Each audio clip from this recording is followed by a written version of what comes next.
Assalamualaikum warahmatullahi wabarakatuh. Ya, selamat pagi, semangat pagi semuanya. Seperti biasa di setiap hari Rabu pagi bertemu kembali dengan saya Dr. Agus Sulusanto dalam acara Secangkir Kopi Hangat. Acara Secangkir Kopi Hangat ini akan membahas lebih-lebih mengenai penyakit autoimun dan sistem imun tubuh manusia.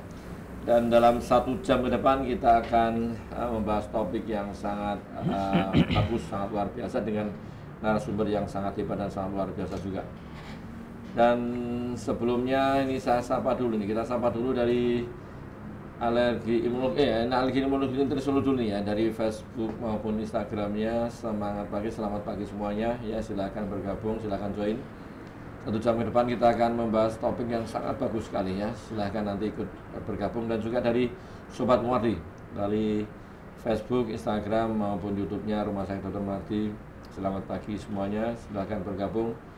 Mumpung ada narasumber yang sangat luar biasa, silahkan nanti bertanya sebanyak-banyaknya dan bisa memberikan saran, masukan, usulan boleh ya.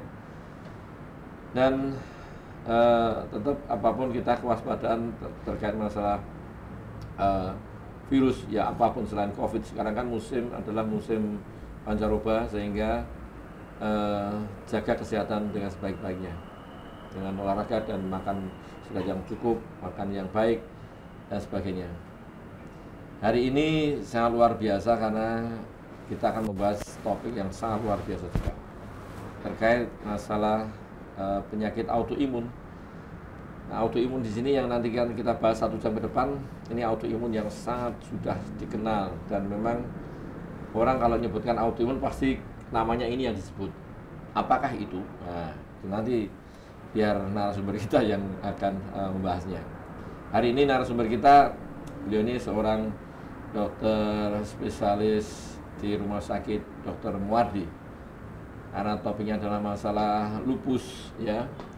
Ini beliau pernah kita hadirkan beberapa kali sepertinya ya di acara Secangkir Kopi Hangat. Beliau adalah seorang spesialis penyakit dalam, konsultan rheumatologi Rumah Sakit Dr. Muwardi, Dr. Arif Nuruddin.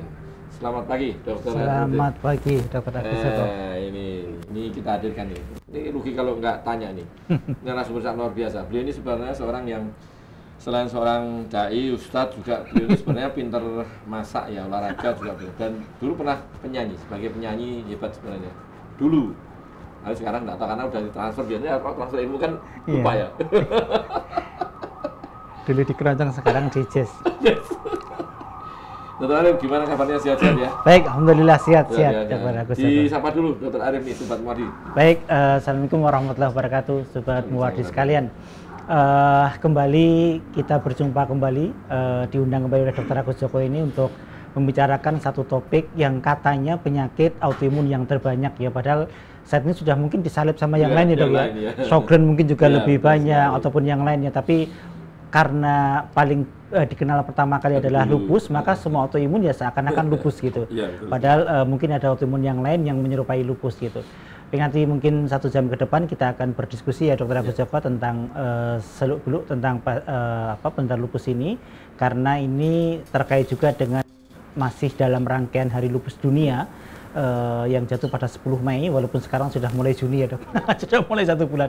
Tapi saya kira tidak ada masalah, monggo nanti kita bicarakan lebih lanjut lagi. Iya, ini Dr. Arif Nuruddin ini ya, memang bidangnya dari lupus ya. Silakan nanti bertanya ya, bertanya sebanyak-banyaknya. Mumpung ada narasumber yang sangat luar biasa. Sayang rugi, tetapi tidak usah kecewa kalau nggak bisa ikut di secara live, karena memang ini kalau Dr. Arif kan jam 9 jam 10 kan biasanya acaranya acara kegiatan macam-macam ya, kerja dan sebagainya. Nanti bisa dilihat kembali tayang ini di Facebook maupun YouTube-nya Rumah Sakit Dr. Muwardi. Dr. Arif, ini hari ini kan 1 jam ke depan bahas topiknya unik, sebenarnya kan nggak unik ya, tentang lupus. Mungkin untuk yang penyintas autoimun lupus mungkin sudah pada paham ya, tetapi mungkin bisa disampaikan secara awal dulu mengenai apakah lupus ya, dan sekaligus untuk mengingati World Lupus Day ya, walaupun sudah lewat 1 bulan yang lalu kayaknya ya. 1 bulan lalu ya. Silakan Dr. Arif, mungkin Sobat Muwardi biar yang tahu kan. Iya. Baik, terima kasih Dr. Agus Joko. Memang materi lupus ini kan sudah sangat sering sekali ya, Dok, sehingga mungkin penyintas autoimun lupus itu sudah sangat paham, bahkan ilmunya lebih dari residen gitu. sudah spesialis lupus ya.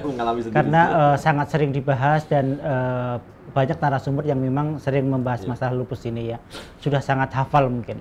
Tapi paling tidak mungkin perlu kita sampaikan beberapa hal terkait lupus ini, bahwa penyakit lupus ini sekarang kan cenderung semakin lama semakin banyak ya, entah karena memang ada faktor-faktor pemicu seperti mungkin SARS-CoV-2 dan lain sebagainya, atau mungkin karena stres yang sangat meningkat akhir-akhir ini ya, atau pola makan yang sangat tidak baik. Tapi paling tidak karena sangat bertambah banyaknya orang-orang yang paham lupus, Dok, sehingga mulai banyak nih orang tahu bahwa ini lupus gitu, bukan karena ditenun ataupun disantet, tapi lupus gitu ya.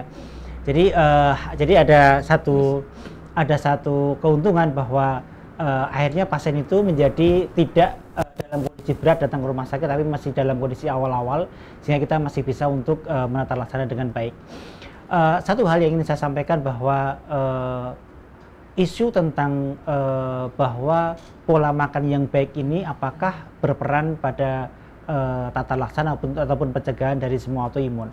Ini topik ini memang sangat sering dibahas dan memang debatable banget ya, sangat berbeda pendapatnya banyak gitu. Ada yang mengatakan tidak ada manfaatnya, ada yang mengatakan ada manfaatnya gitu. Ini yang perlu kita kaji lebih jauh. Dari beberapa sumber yang saya baca memang belum ada satupun guideline yang merumuskan secara resmi bahwa makan ini tidak boleh dan makan ini boleh, itu tidak ada. Kenapa tidak ada? Karena saking bervariasinya orang dengan SLE ya, Dok. Jadi sangat individual sekali. Ada yang mengatakan saya pantang gluten enak, tapi begitu orang lain mencontoh ternyata dia malah jadi tidak enak gitu. Jadi karena saking individualnya sekali, maka tidak ada satupun guideline yang berani mencantumkan tentang pola makan ini. Tetapi apapun itu, toh yang paling baik adalah bahwa kalau saya sendiri secara pribadi punya keyakinan bahwa makan itu sangat besar sekali pengaruhnya, Dok. Sangat besar sekali pengaruhnya. Sehingga tetap makanan yang baik itu harus kita tekankan pada pasien-pasien terutama autoimun ya. Makanan yang baik yang bagaimana secara umum mungkin ya, Dok. Jadi artinya tidak makan makanan yang banyak zat pengawetnya, makanannya sealamiah mungkin, tidak berlebihan ketika makan. Saya kira itu hal-hal yang sangat penting untuk kita kaji. Dan pada pasien autoimun pun saya kira akan lebih baik untuk melakukan hal seperti itu gitu. Kemudian sering kita dengar ada misalnya pantang gluten gitu ya, pantang gluten, pantang karbo gitu. Pada dasarnya kan gluten ini saya angkat topik supaya memancing pada nanya ya. Jadi ya, pantang gluten itu memang dikhususkan sebetulnya pada pasien-pasien dengan celiac disease ya, Dok ya. Dengan celiac disease ya, karena ada kebocoran daripada usus karena proses autoimun di sana gitu. Sehingga orang-orang beranggapan bahwa pada autoimun SLE pun juga kadang-kadang terjadi celiac disease gitu. Yaitu mungkin iya mungkin tidak gitu. Maka kalau saya secara pribadi ketika ada pasien nanya, Dok saya boleh pantang ini enggak? Saya bilang silahkan dicoba. Asalkan tidak sampai menyebabkan dia kekurangan gizi ya silahkan dicoba. Kalau memang dia efeknya baik tidak ada masalah diteruskan. Tapi kalau efeknya tidak baik ya jangan diteruskan, jangan dipaksakan gitu. Jadi karena sangat bersifat individualnya penyakit SLE ini. Ada lagi yang mengatakan, Dok saya SLE-nya sama nggak dengan yang lain gitu. Yang lain ginjalnya bocor, bengkak, yang satu lagi ini juga sama, SLE pun juga sangat individual sekali. Ada yang diserang ginjalnya karena memang epitopnya di ginjal, ada yang diserang parunya, ada yang diserang sendinya, jadi masing-masing tidak sama gitu. Jadi ketika ada pasien melihat sana kok parah banget, jangan khawatir, jangan terus saya nanti bakal seperti itu, tidak. Karena masing-masing akan memiliki kecenderungan kepada organ yang diserang masing-masing tergantung kepada epitopnya gitu. Jadi mohon untuk tidak mengeneralisir bahwa SLE itu harus seperti itu semua, itu tidak seperti itu. Jadi masing-masing memiliki kekhasan masing-masing gitu.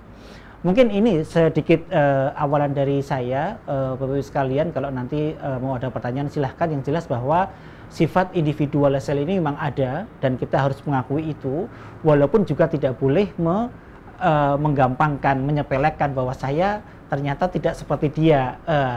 Bisa jadi mungkin belum atau bisa jadi memang tidak seperti itu gitu. Jadi tetap tidak boleh menggampangkan, tapi juga tidak boleh sampai setas melihat yang lain gitu. Saya kira itu. Iya, terima kasih sekali Dr. Arif Nurdin. Memang sangat menarik ya kalau kita bahas masalah lupus. Tadi udah sampaikan Dr. Arif di depan bahwasanya memang lupus, kalau orang ngomong autoimun, oh berarti lupus, Dok ya, seperti Dok ya, biasanya gitu. Karena siapa yang lebih dulu? Ya kayak mohon maaf misalnya ada merek-merek apa kan pertama kali masih oh itu ya, kan gitu. Honda. Ya. Seperti itu. Jadi bisa ya. Ini individual sekali, saya setuju sekali. Jadi makanya saya juga Dr. Arif jadi memang sering menyampaikan kenali diri Anda sendiri, itu yang terpenting. Jadi makanya mengenali diri kita. Setiap orang berbeda, si A, si B, si C. Tapi ya, apapun yang dilakukan oleh seseorang itu sebagai ini aja, sebagai gambaran acuan aja. Tapi terus jangan terus dipakai secara apa istilahnya di copy paste istilahnya ya. Jadi diadaptasikan ke tubuh kita dulu ya. Beda, setiap orang beda. Dan ini menarik Dokter Arif, kalau bahas lupus memang nanti mungkin sampai jam 3 sore enggak selesai ya. Jadi memang enggak habis. Dok, ini kan ini udah ada beberapa tantangan, tapi nanti kita bahas nanti. Dok, misalnya gini, kalau misalnya kan kalau yang di apa itu sekedar informasi juga untuk yang bukan penyintas, lupus kan terkenal sekali ya. Ya, itu kan pertanyaan. Dok, apakah itu penyakit keturunan atau penyakit menular atau penyakit apa, kan tetap harus disampaikan nih. Ya. Kalau yang penyintas mungkin udah paham sekali ya. Tapi mungkin bagi Sobat Muarti ini perlu juga. Dan apa hal yang kira-kira nanti misalnya kalau nggak ditangani secara baik itu jadi seperti apa kan gitu. Silakan Dokter Arif. Ya, baik. Baik, terima kasih Dokter Agus. Saya coba mengulang kembali, mungkin merefresh buat teman-teman yang memang sudah paham banget dengan lupus ya. Nanti jangan terus batin wis tahu jangan gitu. jadi ya. Itu penting Dok, ini soalnya kan. Iya, baik. Ya. Jadi lupus itu merupakan salah satu dari penyakit autoimun. Yang autoimun itu memang sangat banyak ya. Dokter Agus sering bilang nih lebih dari 100, yang betul lebih dari 100 macam tipe penyakit autoimun ya. Jadi sangat banyak, walaupun dengan konsep mekanisme yang hampir sama saya bilang, karena mekanismenya terjadi karena bahwa tubuh itu kehilangan self of tolerance, kehilangan daya kenal terhadap tubuh sendiri gitu, sehingga daya tahan tubuh kita itu tidak bisa mengenali tubuh kita sebagai teman, tapi dikenali sebagai benda asing, sehingga akan dilawan, dan proses perlawanan tadi itu akan menjadi sebuah kompleks antigen antibody yang dia akan mengalir di dalam darah, dia akan menempel pada tempat-tempat yang memiliki epitopnya gitu. Kalau yang epitopnya di ginjal jadilah nefritis lupus, epitopnya di sendi jadi artritis, epitopnya di tempat lain maka menjadi sangat bervariasi penyakit lupus karena seperti itu gitu. Kenapa bisa terjadi seperti ini? Ya, yang pertama memang ada faktor genetik. Faktor genetik ini adalah bahwa sejak dalam kandungan dulu itu sudah ada masalah pada genetiknya. Terutama pada kromosom nomor 6 kalau yang SL ini ya, kromosom nomor 6 pada HLA DR2 dan DR3 ini yang menjadi topiknya di situ sebetulnya. Nanti RA ada di sebelahnya lagi ya, HRADQ1 dan seterusnya. Jadi ada beberapa kelainan di situ gitu. SL ini ada pada kromosom nomor 6 ini, dan ketika dia lahir dia terus membawa genetik SLE ini. Kemudian masing-masing orang akan berbeda-beda kapan munculnya. Ada yang muncul belum menstruasi sudah muncul ya, ada ya kecil SLE kan ada ya. Ada yang umur 20 tahun, ada yang umur 30 tahun, ada yang 40 tahun. Kenapa bisa terjadi seperti itu? Karena tergantung kepada faktor pencetusnya. Sehingga selain genetik harus ada faktor lingkungan yang mencetuskan. Apa misalnya? Kalau SLE kan ada paparan sinar matahari dalam waktu yang panjang secara langsung ya. Dan yang kedua stres, ini stresnya merupakan salah satu faktor yang sekarang disinyalir merupakan pencetus utama dari semua autoimun adalah stres ini. Stres ya, kemudian kelelahan, panik, cemas, kemurungsungan ini juga tidak boleh. Ya. Kemudian yang berikutnya adalah karena infeksi. Ya, selain saya sampaikan adanya ASIA syndrome namanya ya, autoimmune syndrome induced by adjuvant namanya ASIA. ASIA itu kepanjangan autoimmune syndrome induced by adjuvant. Dan yang mengindus lupus ini ada beberapa virus ya. Ada Epstein-Barr virus, ada cytomegalovirus, ada hepatitis C. Hepatitis C ini lebih sering kepada Sjogren syndrome. Kemudian yang terakhir adalah SARS-CoV-2. Jadi COVID-19 merupakan salah satu pencetus SLE yang sangat besar. Dilaporkan pertama kali di Italia dulu, kemudian di Jepang pada Mei 2020 itu dari Jepang melaporkan ada satu kasus yang dulunya tidak pernah ada SLE, karena terindus oleh COVID-19 dia menjadi SLE. Jadi banyak orang yang terindus menjadi SLE gara-gara virus ini, atau karena infeksi bakteri ataupun penyakit yang lain. Maka pada pasien-pasien yang sudah autoimun, infeksi apapun harus cepat ditangani, karena kalau tidak akan menyebabkan dia jadi flare ya. Kemudian beberapa obat-obatan tertentu ya menjadi drug induced lupus ya, nanti akan menyebabkan SLE juga gitu. Ada beberapa obat yang mungkin tidak perlu saya sebutkan di sini. Ini merupakan salah satu beberapa pencetus daripada SLE, kecuali juga ada faktor makanan dan lain sebagainya.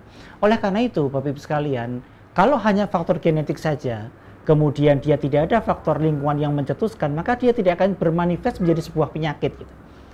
Begitu juga sama, kalau terindus oleh faktor lingkungan tapi tidak ada genetik, mungkin kecil kemudian jadi SLE, walaupun bisa.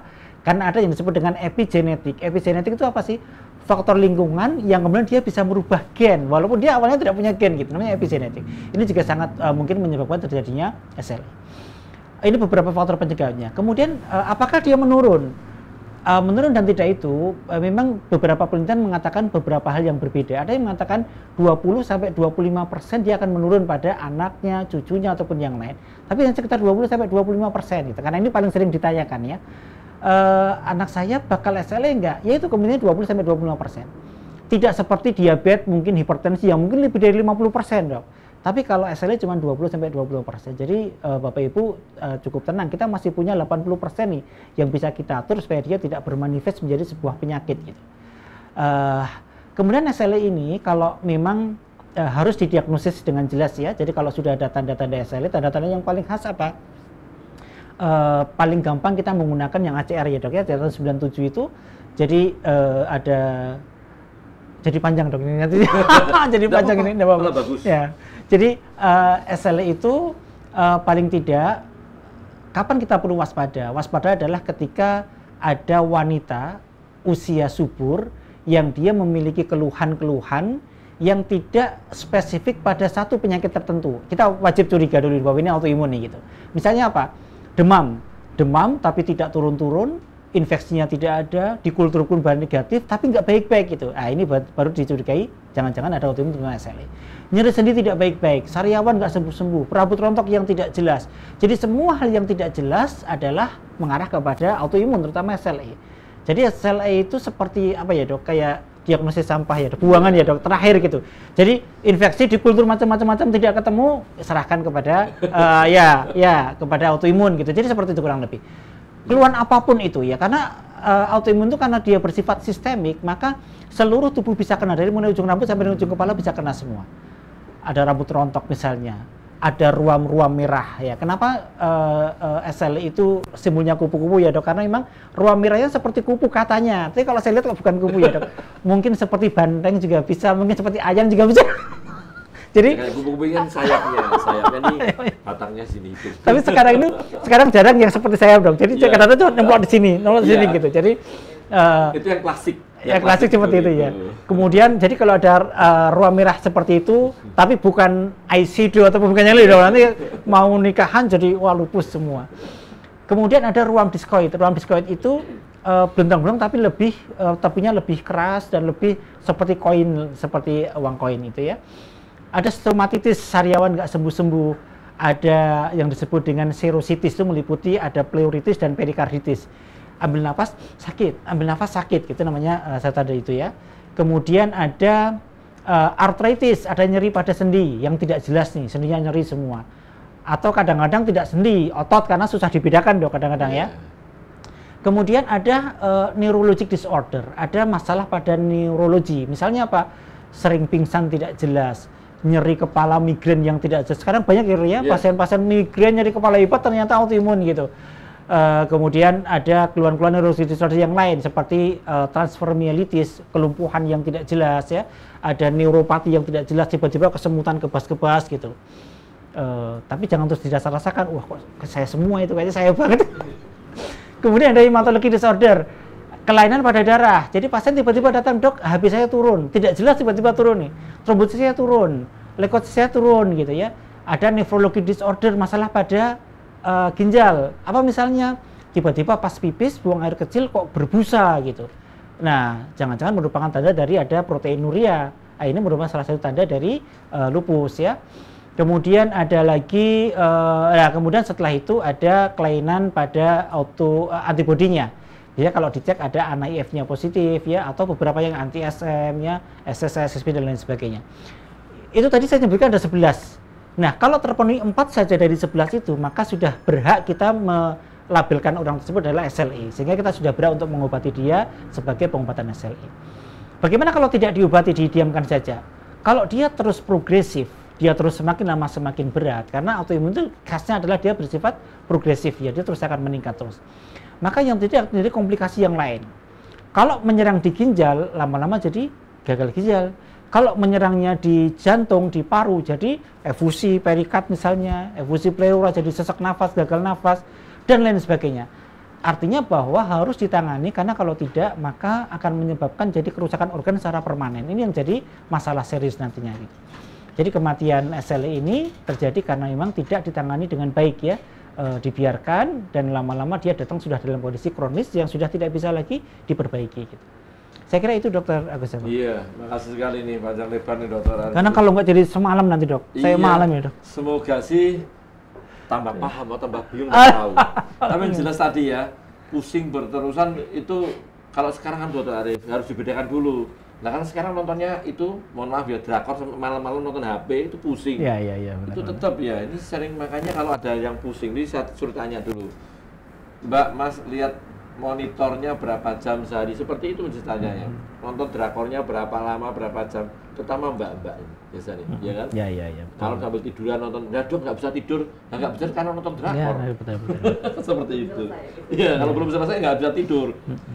Makasih sekali ya. Silakan untuk yang sobat muadi maupun penyintas autoimun, walaupun penyintas itu sebagai seorang, apalagi yang penyintas lupus mungkin sudah sangat paham, tetapi silakan nanti bisa bertanya, klarifikasi ke Dokter Arif. Mungkin mumpung ada Dokter Arif sini ya.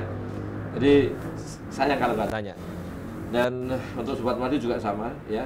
Silakan bertanya, mumpung terkait masalah lupus dan juga bisa terkait masalah penyakit autoimun lain nggak apa-apa. Tapi kalau bisa sih lupus dulu ya. Ini kita sapa dulu nih dari yang sudah masuk dari Instagramnya Muardi dari atas. Udah masuk ini, oh ya dari Mbak Tia nih, dari Anggrek 3 hadir, Anggrek 3 Muardi nih. Terima kasih semua yang sudah pada hadir ya, dan ini sudah mulai ada beberapa pertanyaan dari Pinky Lorenza nih, 18 nih. Dan juga ini, silakan ini yang mana ini suaranya mulai dari, ini ya, sudah agak lama ini ya muncul nih, dari Kalimantan ya, dari Sumatera, Kalimantan, mana? Papua, ya, Maluku, Lombok, Bali, silakan ya. Dari Pinky Lorenza, halo dok, izin bertanya kenapa dari SLE bisa jadi banyak macam tipe AI seperti SS, RA, vaskulitis dan lain-lain, terutama lupus menyerang pembuluh darah dan tulang seringnya ya dok. Terima kasih. Selalu Dokter Agus dan Dokter Arif. Silakan Dokter. Ya, baik. Memang ada satu kaidah di dalam autoimun itu, bahwa biasanya autoimun itu akan mengajak autoimun yang lain gitu.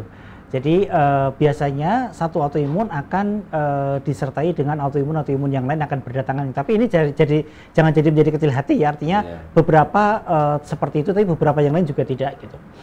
Memang salah satu angka ikut yang paling sering adalah Sjogren ya. Sjogren ini ada Sjogren sekunder yang dia paling sering akan ikut pada semua autoimun gitu. Bahkan autoinflamasi juga gitu ya. Jadi pada pasien SLE ini sering setelah sekian lama tiba-tiba memang matanya kering, mulutnya kering, kulitnya kering ya. Kemudian timbul masalah-masalah karena kekeringannya itu, karena ada Sjogren ya. Kemudian muncul lagi RA yang kita sebut dengan lupus. Lupus itu adalah RA dan lupus, namanya lupus ya. Ada dua ya. Kemudian mungkin muncul myositis ataupun skleroderma ataupun yang lain gitu. Walaupun secara teori memang tidak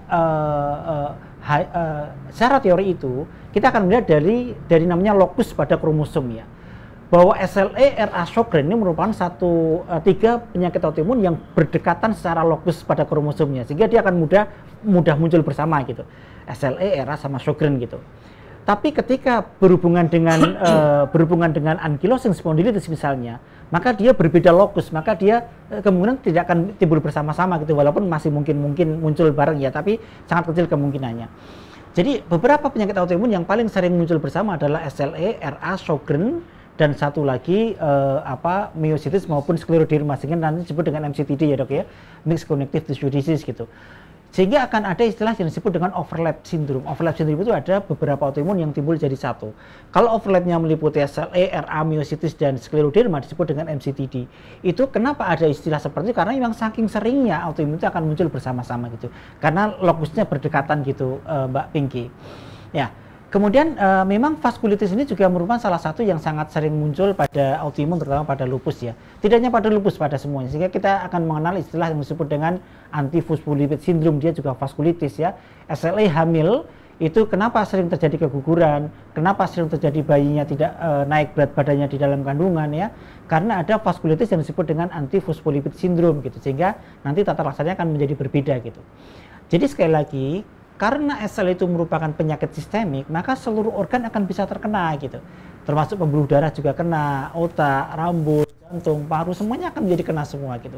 Ini merupakan jawaban kenapa akan muncul keluhan-keluhan yang lain, dan kemudian kenapa akan muncul autoimun yang lain, karena ya memang kaidahnya seperti itu. Ada proses autoimun, dia berdekatan lokusnya, maka dia akan mungkin muncul juga gitu. Saya kira itu, dokter. Iya, terima kasih sekali. Ini saya kira sudah jelas sekali ya Mbak Pinky Lorin saya. Bahwasanya bisa muncul. Ini dia sohibnya sama Dokter Arif sohib. Dokter Arif muncul, saya ikut muncul. Seperti itu. Jadi memang, tapi pokoknya intinya adalah pokoknya semua penyintas autoimun jangan berkecil hati ya. Insya Allah nanti apapun kan pasti ada obatnya, dok ya. Semua ada obatnya, dan kedua kali bisa dikontrol. Ini adalah yang terkontrol. Jadi untuk mengontrol autoimunnya. Jadi kalau satu ikut satu ya, nggak apa-apa. Namanya juga dinikmati. Berbahagialah dari stres itu dok biasanya. Padahal dokternya stres sendiri. Ya, nggak apa-apa. Yang penting adalah pasiennya berbahagia dari stres. Iya. Biarkan dokternya stres. Stres memikirkan penyakitnya. Nah, jadi itu yang sering saya sampaikan juga ada pasien. Karena apa? Begitu penyintas autoimun stres sudah. Diobati apapun tidak akan pernah bisa terkontrol. Pokoknya nggak usah mikir penyakit, yang mikir biar dokternya aja. Mikirlah ke mall, ke mall apa. Tapi kalau ke mall kalau nggak belanja, terus juga tambah sakit. Tambah sakit ya. Ke mall nggak bawa mana tambah sakit. Ke mall berangkatnya seneng, begitu sampai sana pulang nggak bawa tentengan, sakit, langsung flat. Nah dari Fernandi nih, apa saja penyebab autoimun nih? Apakah hipertiroid termasuk autoimun, dok? Nah, silakan, dok. Ya. Jadi autoimun tadi yang sering disampaikan Dr. Agus Joko juga bahwa sangat banyak penyakit autoimun ya, lebih dari 100 macam penyakit autoimun. Jumlah totalnya tidak tahu, jadi memang banyak autoimun ya. Ada autoimun yang bersifat sistemik, ada autoimun yang bersifat lokal. Lokal itu misalnya kayak tiroiditis, Hashimoto misalnya, Graves disease ya, kemudian DM tipe 1 itu juga autoimun ya. Kemudian ada orkitis, autoimun yang ada di testis misalnya, dan lain sebagainya. Ada autoimun yang bersifat sistemik. Sistemik itu dia bersifat umum, tidak hanya lokal. SLE, RA, Sjogren, sistemik sklerosis itu semuanya sebenarnya sistemik gitu. Nah, apakah hipertiroid termasuk autoimun? Bisa ya, bisa tidak. Karena ada hipertiroid yang masuk autoimun. Seperti tadi saya sampaikan, ada Hashimoto-thyroiditis, ada Graves disease, itu semuanya autoimun semua gitu. Tapi kalau yang hipertiroid biasa mungkin tidak. Jadi makanya hipertiroid itu bisa autoimun. Bagaimana cara membedakannya? Memang nanti dari klinis akan kelihatan. Yang kedua memang harus dicek ya, dicek antibodi yang ke arah tiroid gitu. Karena semua autoimun akan dicek untuk antibodi yang spesifik ke arah sana gitu. Jadi kalau memang dicek ternyata ada antibodi ke arah kelenjar tiroid ya, maka dia menjadi hipertiroid yang autoimun gitu, seperti Graves disease ataupun Hashimoto-thyroiditis gitu.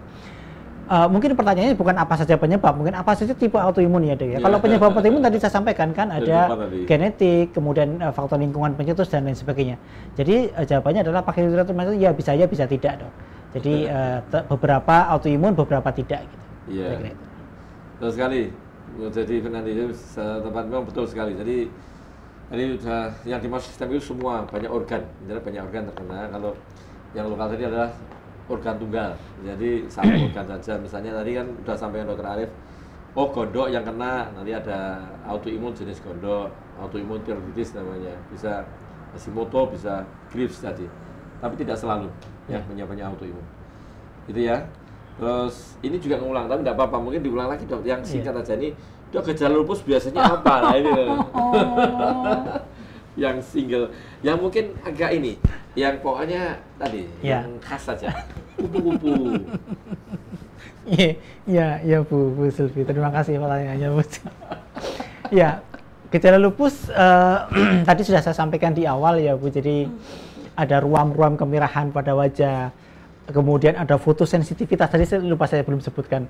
Fotosensitivitas itu adalah kulit yang sensitif terhadap sinar matahari. Jadi bagian kulit yang terkena matahari biasanya dia akan muncul merah-merah gitu ya.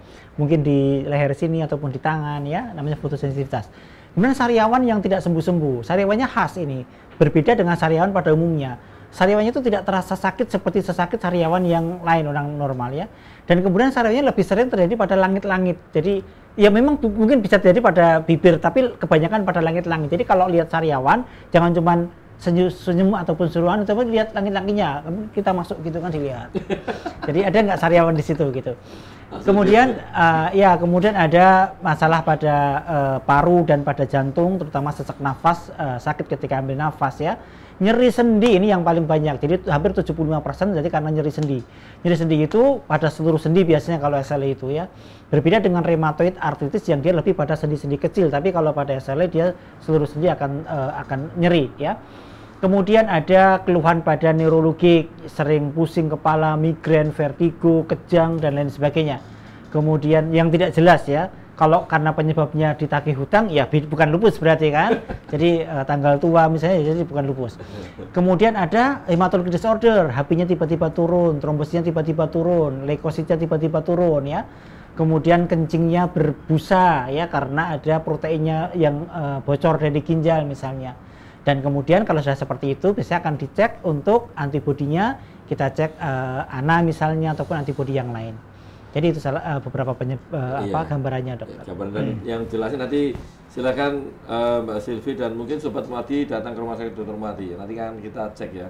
Tadi sudah disampaikan di awal, mohon maaf misalnya dari wanita masih menstruasi aktif, masih usia subur, keluhannya macam-macam, dicek macam-macam kok masih normal, perlu dipikirkan autoimun, silahkan kontrol dari rumah sakit Dr. Mati gitu ya. Paling bagus seperti itu. Jadi nanti biar yang pusing dokternya aja. Jadi Anda semua tinggal datang, duduk manis, menggunakan ucapan, terus sambil berbahagia, nggak apa-apa ya. Dari Prisa Ayu nih, selamat pagi dok, izin bertanya dok, saya penyintas SLE, yang ingin saya tanyakan, di lutut kiri kanan saya sering ada cairan ya dok, bahkan pernah ranap 2 minggu, setiap 2 hari sekali selalu diambil cairannya. Apakah begitu dok? Wah ini memang diambil. Ini saya juga pernah disuntik dokter Arif misalnya, saya juga suntik dokter Arif. Sakit kalau sakit ya? Ya kalau nyuntiknya dengan hati nggak sakit. Kalau sakit nggak jadi? Ya kalau sakit nggak jadi. Ya keluhan bengkak pada lutut ini memang keluhan yang sangat banyak sekali terjadi pada pasien-pasien autoimun ya. Tetapi saya lihat memang yang paling banyak adalah pasien dengan rheumatoid arthritis itu paling banyak.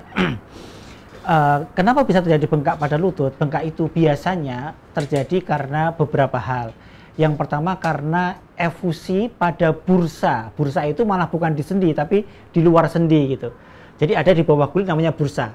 Bursa itu sebuah bukan lubang, sebuah rongga yang dia normalnya dia tidak berisi cairan gitu. Tapi kalau dia berisi cairan maka dia menjadi masalah gitu kan. Paling banyak pada bursa ini namanya bursitis, kemudian efusi pada bursa. Kenapa bisa terjadi itu? Karena radang. Kenapa bisa terjadi radang? Biasanya terjadi karena overuse, penggunaan yang berlebihan. Misalnya dia olahragawan tapi olahraganya yang tidak wajar gitu ya.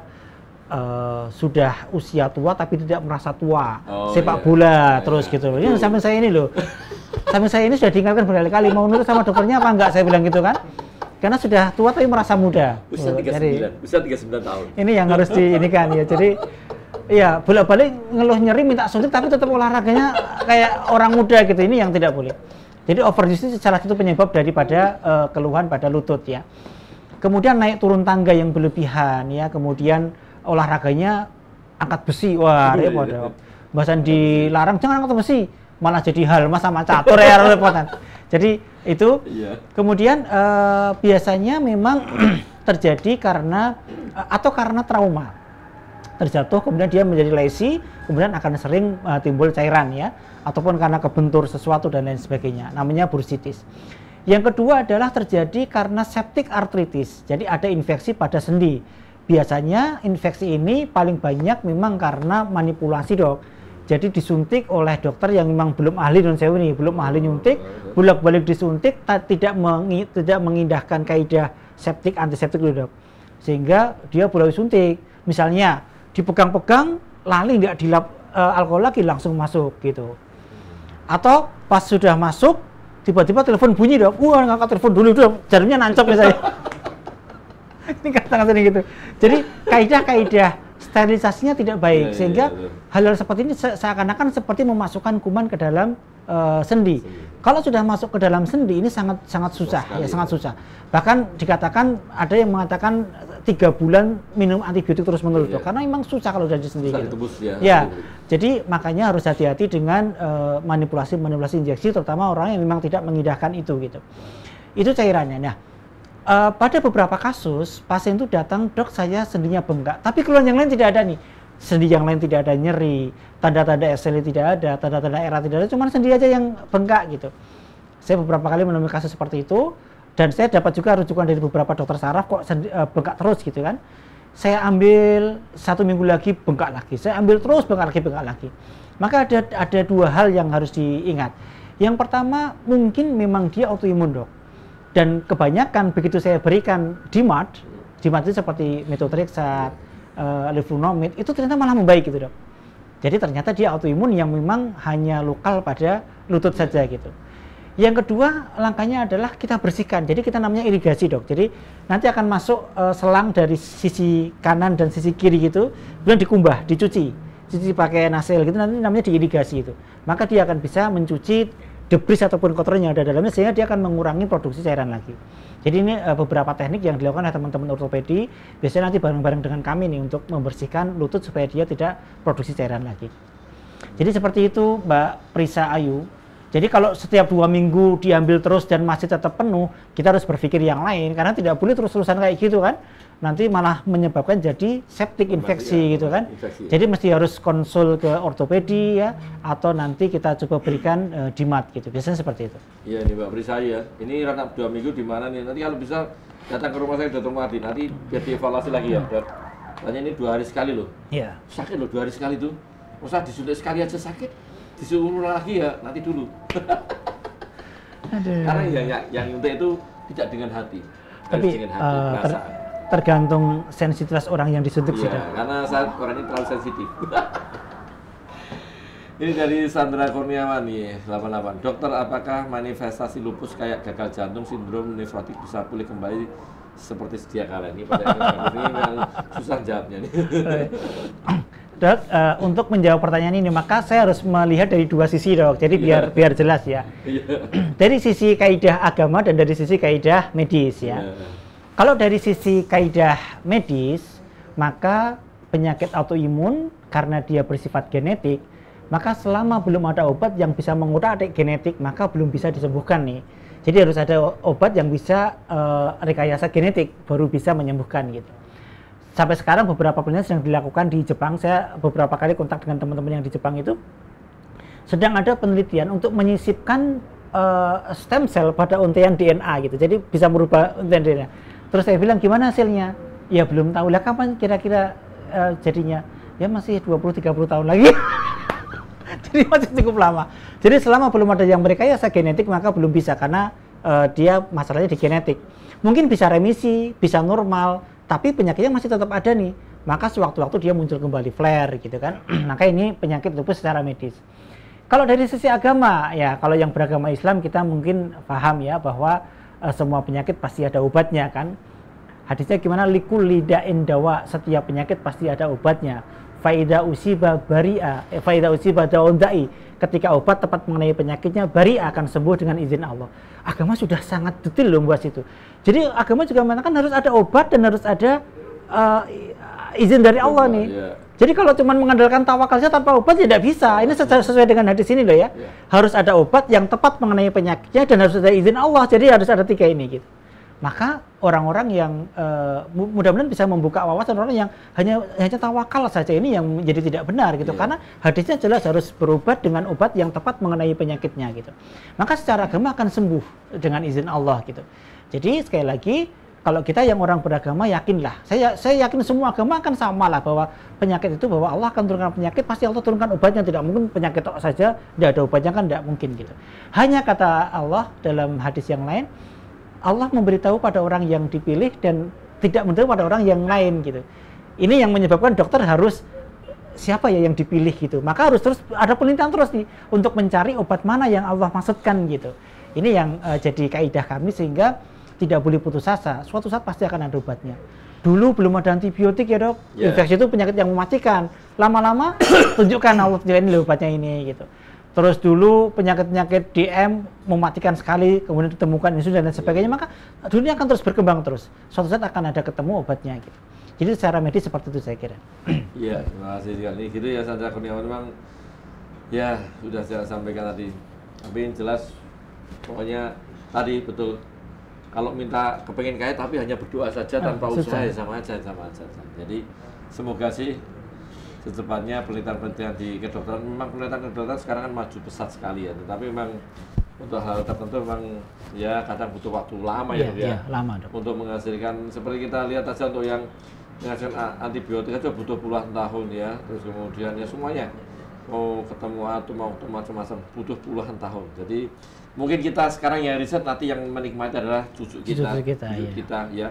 Tapi setidaknya kita sudah meninggalkan suatu hal yang terbaik ya, untuk yang cucu kita. Dari Hardani Amarina nih, Dok, apakah lupus bisa menyerang anak-anak dan apakah penanganannya sama seperti orang dewasa? Ya silakan. Khusus anak-anak, tidak apa-apa, kita bagian anak. Kita penyakit dalam yang anak. Iya. Penyakit dalam yang anak bingung ya. Ada yang penyakit dalam yang dewasa dengan anak. Ada yang anak tapi geriatri. Anak dan nenek sekali geriatri. Iya. Jadi saya sampaikan bisa, walaupun secara teori salah satu pencetusnya adalah estrogen kan. Jadi ketika estrogen itu maksimal, dia baru akan memunculkan lupus, sehingga biasanya batasnya orang yang menstruasi. Tapi ternyata dalam kenyataannya tidak, anak-anak banyak yang sudah menjadi lupus pada usia anak-anak gitu. Jadi jawabannya adalah bisa menyerang anak-anak, walaupun prosentasenya mungkin tidak sebanyak yang sudah dewasa, subur gitu ya. Apakah penanganannya sama seperti orang dewasa? Ada sama, ada yang tidak ya, Dok. Jadi memang guideline itu terus berkembang di masing-masing departemen, divisi departemen ya. Di anak mungkin memiliki guideline yang berbeda dengan dewasa, tapi kan kita harus, ya sudah itu kan mewarnai anak, dan saya yakin sudah ada pertimbangan yang sangat khusus gitu. Misalnya dalam penggunaan siklo ya, Dok. Penggunaan siklo itu cukup berbeda dengan dewasa gitu. Di anak itu menggunakan siklofosfamid yang kemoterapi itu memang sangat berani sekali ya, Dok, sangat agresif sekali gitu. Sementara di tempat kami mikirnya 1001 kali gitu. Tapi saya yakin anak juga punya pertimbangan kenapa seperti itu gitu. Saya memang sebenarnya pengen diskusi juga dengan anak gitu kok, tapi ya itulah. Jadi ada yang sama, ada yang berbeda penanganannya, tapi saya yakin kalau yang anak silahkan ke dokter anak, percayakan sepenuhnya sama dokternya. Saya yakin mereka sudah punya pertimbangan yang sangat kuat harus dengan seperti apa pengobatannya gitu. Iya, betul sekali. Jadi silahkan konsultasi ya kepada yang berkompeten. Jadi harapan saya adalah, sering saya sampaikan di sini, Dokter Arif, bahwasanya datanglah nanti ke dokter yang kompeten di bidangnya ya, dalam artian kompeten bidangnya. Kan banyak sekali misalnya penyakit dalam, terus bagian apa, nanti anak kan bagian yang ngurusi untuk yang autoimun juga sudah ada ya. Jadi silahkan datang, konsultasikan, insya Allah dipilihkan yang terbaik ya, apapun yang itu sudah terbaik ya. Jadi pokoknya nggak berprasangka buruk gitu. Iya, betul. Karena adanya husnudon aja ya. Ya, bawah lagi. Ini kalau kita teruskan lagi sampai jam 23 mungkin tidak selesai ya. Jadi Fernandi nih, apakah lupus bisa sembuh total, Dok? Apa hanya remisi obat nggak bisa sembuh total? Gitu. Jadi jawaban tadi saya kira sudah tak jawab yang tadi ya. Jadi kita hanya bisa sekarang mencari remisi, dan remisi itu kita punya scoring untuk melihat apakah ada remisi atau tidak. Ada menggunakan SLIDE ataupun MAC-SLIDE, ada hitungannya semua. Dokter pasti sudah akan melihat kira-kira remisi atau tidak. Kalau memang sudah remisi, maka dokter pasti akan berpikir untuk men-tapering, menurunkan dosis obat lama-lama, kemudian sampai pada dosis yang paling rendah, yang paling bisa menyebabkan dia remisi gitu. Ini yang kami lakukan seperti itu gitu. Apakah remisi bisa balik lagi flare? Bisa. Jadi karena dia masih penyakit genetik, dia masih tetap ada. Ketika faktor pencetusnya muncul, ya dia flare lagi. Maka yang bisa kita lakukan adalah kita menghindari faktor pencetus semaksimal mungkin gitu. Stresnya dihindari ya, faktor makanan dibuat yang sebaik mungkin ya. Kemudian olahraga dilakukan yang optimal, jadi bukan sesuatu yang malah memberatkan tapi juga tidak berkurang sekali gitu ya. Karena kebanyakan pada pasien autoimun itu sering jadi malas-malasan, Dok. Nggak gerak sama sekali, maka jadinya malah kaku ototnya. Jadi malah kaku, dan kadang-kadang jadi sarkopenia, malah jadi apa, Dok? Jadi mengecil ototnya, ini yang jadi masalah gitu. Sehingga tetap harus olahraga yang optimal, yang cukup ya. Kemudian perbaiki faktor-faktor lingkungan yang lain gitu. Dan selalu kalau ada masalah segera konsultasikan kepada dokter pendampingnya gitu. Jadi itu seperti itu. Iya, betul sekali. Jadi walaupun istilahnya kalau penyintas autoimun ya, itu kan semuanya jadi sensitif ya. Sampai hatinya pun sensitif, baperan. Iya, betul. Tapi biasanya mohon maaf ada baper dan ada mager juga. Magernya ini yang perlu ditangani dengan baik, mager ya. Ini sering kita dapatkan tadi sudah sampai dokter Arif. Jadi akhirnya ototnya jadi malah tambah sakit. Dok, badan sakit, satu malas gerak, lah tambah sakit. Iya. Tambah kaku tadi sampaikan ya. Otot tambah kecil tambah lemes tadi. Angkat badan capek, jalan sedikit capek kan gitu. Ya, jadi terus kalau tanya, oh ya ini sekalian, kalau kena sinar matahari ini memang nanti hati-hati ya, dokter Adi sudah menyampaikan ya. Jadi bahasanya yang terpenting pokoknya kalau saya adalah kenali diri Anda sendiri. Kalau memang terbaik sumber vitamin D dari sinar matahari, tetapi untuk yang lupus karena sangat sensitif bisa diuji cobakan ya, tapi saran saya hanya 1 sampai 2 menit. Tapi nanti coba. Tapi kalau begitu 1 menit kosong ya jangan. Itu memang individual. Ini individual ya, dikit-dikit ya. Jadi kalau kadang mohon maaf kadang kan dipotong-potong, ada ini terus potong-potong boleh, nggak ada keterusannya. Kalau lihat kan harus yang sepanjangnya ya. Boleh, tapi individual sekali dan itu pun waktunya ada individual sendiri ya. Jadi kenali diri Anda sendiri. Katanya boleh tetapi tadi individual ya. Jadi ini jangan dipotong statementnya ya. Gitu ya. Dari Sandra Kurniawan. Dokter, penderita SLE apakah apabila injeksi penambahan imunoglobulin apakah bisa menambah imunitas tubuh? Nah, dok, bagus nih. Ya, imunoglobulin itu maksudnya kayak ini maksudnya IgG yang IgG ya, FAG itu ya. Ya. Kemungkinan ya. Ya. Jadi salah satu terapi sesuai dengan guideline yang ada itu ketika SL-nya itu berat ya, maka salah satu yang bisa ditawarkan adalah pemberian IVIG itu pada pasien-pasien SL yang memang kondisinya berat dan memang tidak respon dengan obat-obatan yang ada gitu. Tapi IVIG itu kan mahal ya dok, mahal sekali harganya, bahkan ini sampai ya, jadi sangat mahal dan harus berseri kan dok, jadi sangat mahal. Maka banyak kemudian ditinggalkan karena sekarang obat-obatan yang cukup murah juga banyak gitu, walaupun ini juga bisa diberikan gitu. Tetapi kalau pada pasien-pasien SLE yang ringan ya, kemudian pasien-pasien bahkan yang tidak ada keluhan, maka secara guideline manapun tidak menganjurkan pemberian IVIG ataupun imunoglobulin ini. Karena tidak ada manfaatnya dan buat apa gitu, karena juga mahal gitu kan. Hanya dengan obat-obatan yang ringan saja bisa, karena harus menggunakan obat-obatan yang mahal.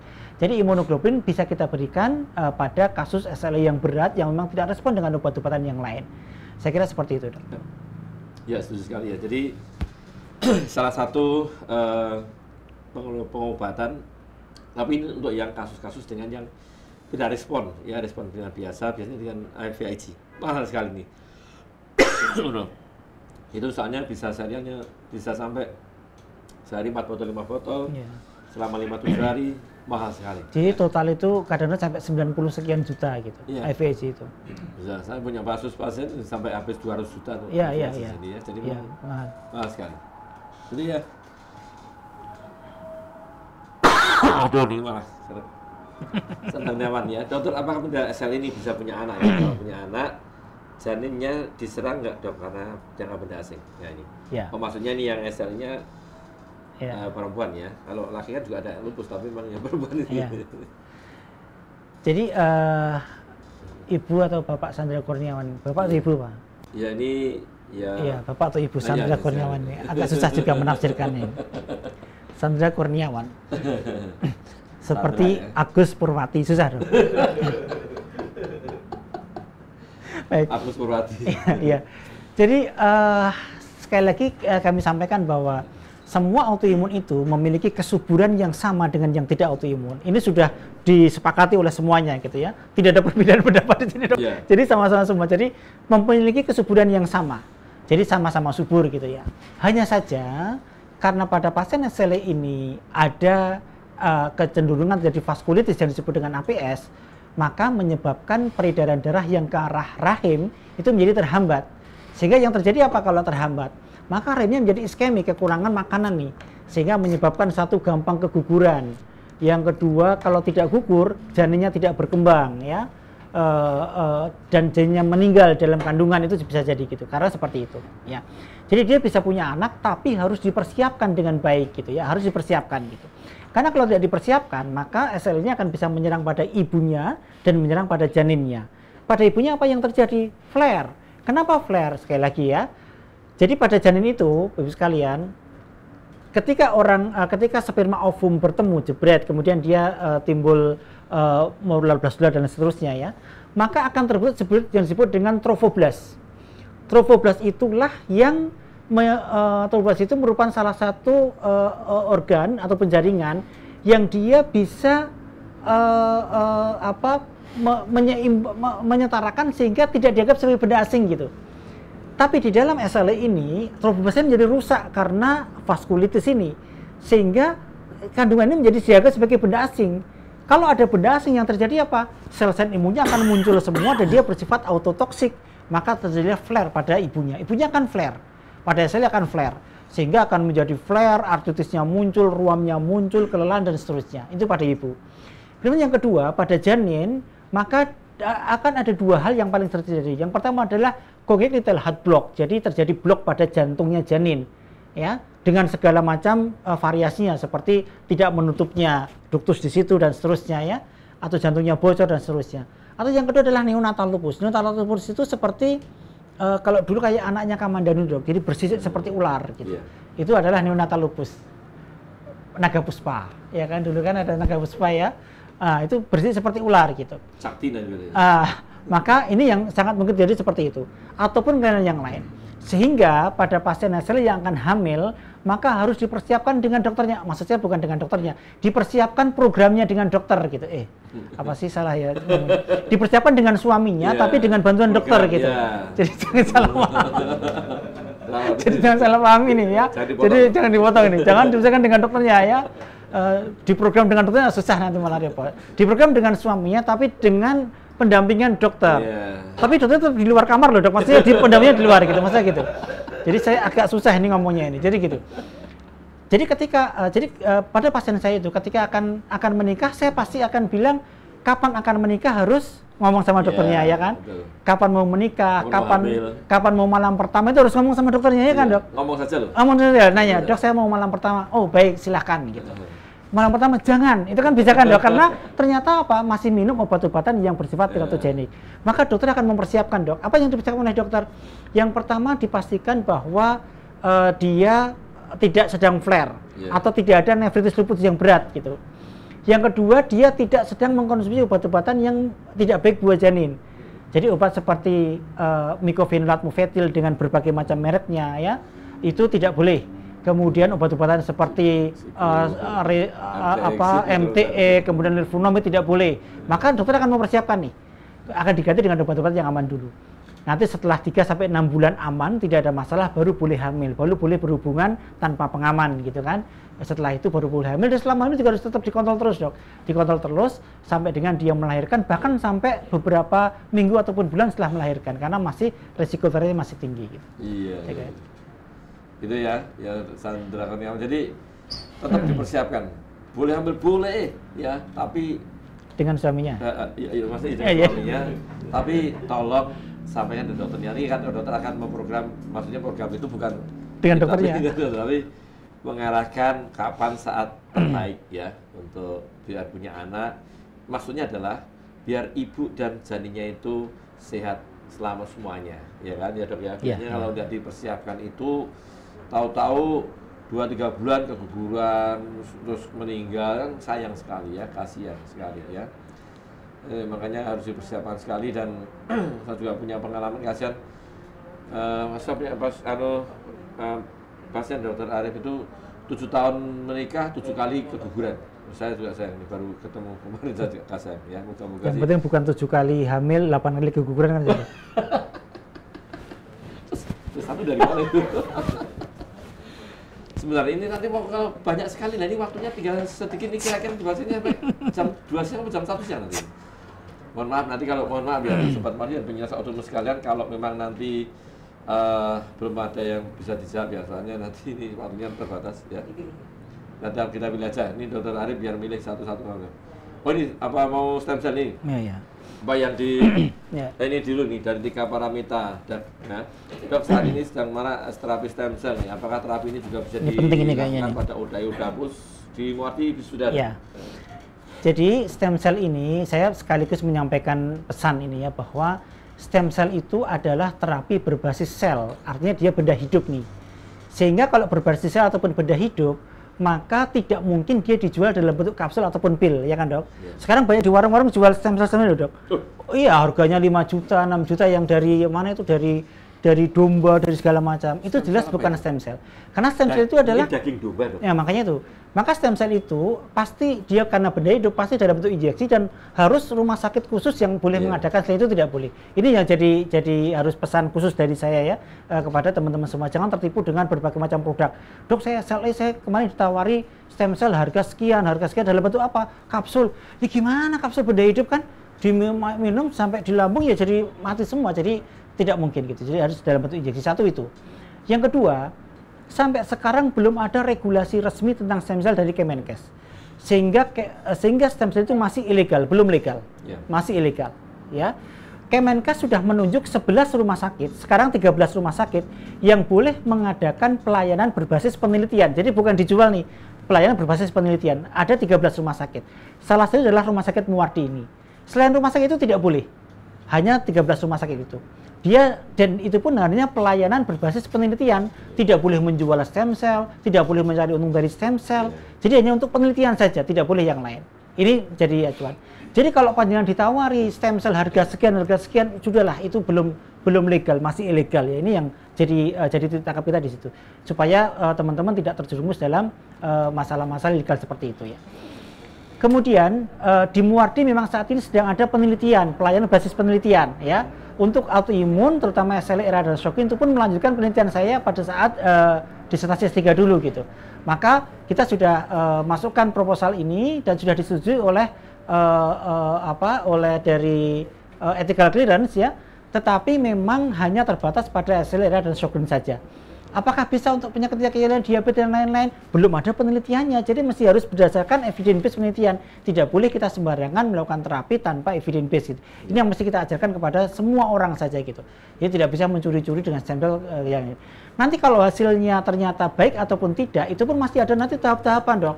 Jadi masih cukup panjang untuk mengatakan bahwa stem cell ini merupakan obat untuk autoimun, sangat panjang, cukup panjang gitu. Jadi tidak bisa serta-merta kemudian selesai kemudian tidak, harus diakui oleh Balai POM, harus ada dapat izin itu dari Balai POM dan lain sebagainya, masih cukup panjang gitu. Ini tentang stem cell. Jadi secara teori dia memang sangat baik, tapi secara prakteknya belum tentu. Jadi mesti harus ada penelitian yang mendasari itu, karena kalau dokter itu tidak bisa tidak berdasarkan evidence base, harus berdasarkan dengan evidence base. Saya kira itu. Ya istilahnya bukan sekedar testimoni ya. Ya jangan testimoni. Nah, jadi istilahnya kita pakai evidence base dan memang untuk stem cell masih panjang sekali. FDA pun juga belum di-proof, sehingga hati-hati. Saya juga setuju terakhir. Jadi hati-hati ya. Jadi penggunaan stem cell harus sangat hati-hati. Apalagi untuk autoimun ya. Untuk yang bukan autoimun aja harus hati-hati, apalagi autoimun. Autoimun individual sekali. Ini sistem imun kita aja kan masih amburadul, dikasih itu sebagai benda asing yang tambah amburadul. Jadi harapannya bagus jadi nggak bagus. Dan mungkin untuk fixnya mungkin ya bisa proof mungkin masih 34 tahun lagi lah sekitar itu. Jadi memang masih jangka panjang, mungkin kita Ritis Dr. Arif mungkin nanti bisa menikmati mungkin cucu anaknya ya. Jadi setidaknya meninggal yang terbaik itu. Ya, karena memang waktunya ya terbatas, Dr. Arif ini mau satu lagi, ini waktunya udah mepet ya, udah habis ya. Ini banyak, ini kita pilih aja ya pertanyaannya. Jadi ini ya. Udah mungkin ya. Satu lagi ya, satu lagi. Ini. Dokter, ini apakah sama khasiat dan efek sampingnya jika kita diresepkan? Misalnya vitamin D3 ini 5.000 IU, karena harga 5.000 IU satu butir mahal, bisa konsumsi yang 1.000 IU tapi 5 butir. Sepertinya kok menurut saya kok malah lebih mahal yang 1.000 tapi 5 butir ya. Setahu saya ya, ini kok aneh. Kalau kita beli yang satu pak itu kan ya, itu kan satu pieces dengan 5 pieces jadi satu, kayaknya lebih murah 5 pieces dari satu. Ya mohon maaf ini. Iya. Ini mungkin bawa komentar ini ya. Ya, jadi vitamin D itu memang leki artisnya diberikan pada pasien yang memang sudah dicek vitamin D-nya ya dok ya. Jadi kita tahu dia defisiensinya itu ringan, sedang ataupun berat gitu. Kalau defisiensinya berat, maka sebaiknya kalau saya disuruh pilih, saya pilih yang 5.000 IU dibandingkan dengan 1.000 IU, karena dia akan lebih cepat untuk menjadi normal gitu ya. Kemudian kalau dia ringan ataupun sedang, nah nanti tergantung pada dokter, nanti itu masing-masing akan memiliki dasar sendiri gitu. Jadi tergantung kepada seberapa besar dia defisiensi vitamin D gitu. Tetapi vitamin D itu kan sebetulnya memang untuk efek toksiknya sangat tinggi sekali ya dok. Jadi bahkan sampai dengan 100 ya 1000 sampai dengan kadar normal itu 100 ml per desiliter itu masih tetap aman gitu Mas. Jadi tidak terlalu khawatir dengan overdosis vitamin D karena memang sangat tinggi sekali gitu. Jadi tidak ada masalah 5.000 atau 1.000. Kalau saya harganya betul Dokter Agus lebih murah yang 5.000 satu butir dibandingkan dengan 1.000 yang 5 butir gitu. Itu. Tadi pertanyaannya itu ya kayaknya. Ya, betul. Jadi saya kira kok monggo tergantung kepada berapa besar dia definisi vitamin D. Saya kira itu. Betul sekali ya. Jadi Sosial Budi dan semua sobat Madian penyintas autoimun sekalian saya tambah. Jadi untuk vitamin D sih kalau tanya terbaik dari mana, dari sinar matahari. Tetapi ingat ini jangan dipotong nanti sinar matahari dipotong. Ada tambahannya. Individual. Jadi kenali diri Anda sendiri, kenali sensitivitas kulit Anda sendiri. Jadi si A, B, C, D beda-beda, ada yang tahan, ada yang tidak tahan. Jadi kenali aja. Tapi yang terbaik dari sinar matahari tidak usah setiap hari, 2 hari sekali cukup penelitian dan cukup 5-10 menit saja ya. Kalau siang hari nanti jam 12, jam 1 itu cukup 2-3 menit saja. Tapi ini yang individual loh ya, jangan dipotong, jangan dipotong, ini mau individual ya. Dan untuk yang tadi terkait masalah berapa besarnya, pokoknya ya bisa dipakai 2.000-3.000 IU itu asal nanti sekaligus Anda bisa ngecek kadar vitamin D-nya. Tetapi kebutuhan kita kan sekitar 800 sampai 1.000 maksimal IU sehari. Nanti Anda bisa konsumsi 2.000-3.000 tanpa melihat kadarnya dulu. Tetapi saran saya 2-3 bulan cek kadar vitamin D-nya ya. Dokter Arif, ini memang karena waktunya ya, ini memang udah molor semuanya. Dan mohon maaf yang belum terjawab ya. Jadi menarik sekali, nanti kita hadirkan lagi Dokter Arif Nurdin di kesempatan lain ya, di Sanggar Kopi Hangat ini ya. Dan untuk kaum Sobat Muadi dan yang penyintas yang belum masuk ke, kita memiliki grup komunitas autoimun ya, silakan dicatat di 0852 8206 2239 ya, saya ulangi ya, ada grup komunitas autoimun ini yang hanya penyintas saja yang boleh ikut di 0852 8206 2239 dan hasil rekaman live streaming pada pagi hari ini bisa dilihat kembali di Facebook maupun YouTube-nya Rumah Sakit Dr. Marty. Dan kalau sudah dilihat jangan lupa diapakan Dokter Arif? Subscribe ya, like, follow, subscribe dan share. Dan insya Allah di acara Sanggar Kopi Hangat ini tidak ada hoax ya, karena kita menghadirkan narasumber yang sangat luar biasa di bidangnya, kompeten di bidangnya ya.